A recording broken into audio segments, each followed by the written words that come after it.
చెప్పితే ఏమనుకుంటాడు. చెప్పకపోతే మరి వెనకమాల వచ్చిన వాడిని 10 మందికి పరిచయం చెయ్యాలి. వాడి ద్వారాగా నేను 4 ముక్కలు నేర్చుకోవాలి కదా.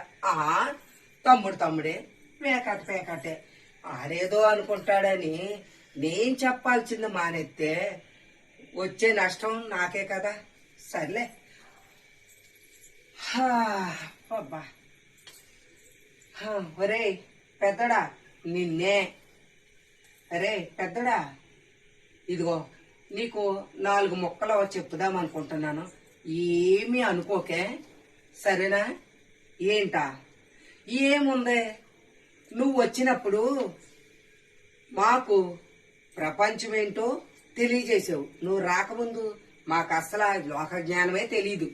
నువ్వు వచ్చావు, ప్రపంచమంతా తెలియజేసావు. తెలియని చుట్టాలందరినీ కూడా పరిచయం చేసావు. ఎల్లనింటికల్లా పంపించావు. రంగుల మహిమని చూపించావు. అందుకే నువ్వంటే నాకు చాలా అభిమానం. కానీ ఏం చేయను, నువ్వేమి అనుకోకు. నువ్వు ఎంతైనా 10 సంవత్సరాల క్రితం వచ్చావు కాబట్టి 10 సంవత్సరాలకి ఇప్పటికి బాగా ట్రెండింగ్ మారిపోయింది కదా. అందుకే నీ వెనకమాల వచ్చిన నీ తమ్ముడిని కొన్నాళ్ళు మరి నన్ను ఎల్లనూర్లకి మరి చుట్టాల పట్టాల దగ్గరికి తీసుకెళ్ళమని అన్నాను. ఎంతైనా సరే నువ్వు కొంచెం ముందు వచ్చినడు కదా, ఫీల్ అవ్వకే, సరేనా? నీ తమ్ముడిని చూపిస్తాను చూడు. అరే చిన్నోడా, నువ్వు అన్నయ్య కంటే వెనకమాల వచ్చావు. అలానే ఎప్పుడు కూడా అన్నయ్యని తక్కువ చేయకే, సరేనా? సరే, నువ్వు ఏమన్నావంటే, అమ్మ అన్నయ్య కంటే నేను ఎక్కువ ప్రపంచాన్ని చూపిస్తాను, ఇంకా 10 మందికి పరిచయం చేస్తాను, రంగుల మహిమేంటో చూపిస్తాను అని అన్నావని నిన్నైతే కనుక ఖచ్చితంగా నేను ఇష్టపడ్డాను, మరి తీసుకొచ్చాను.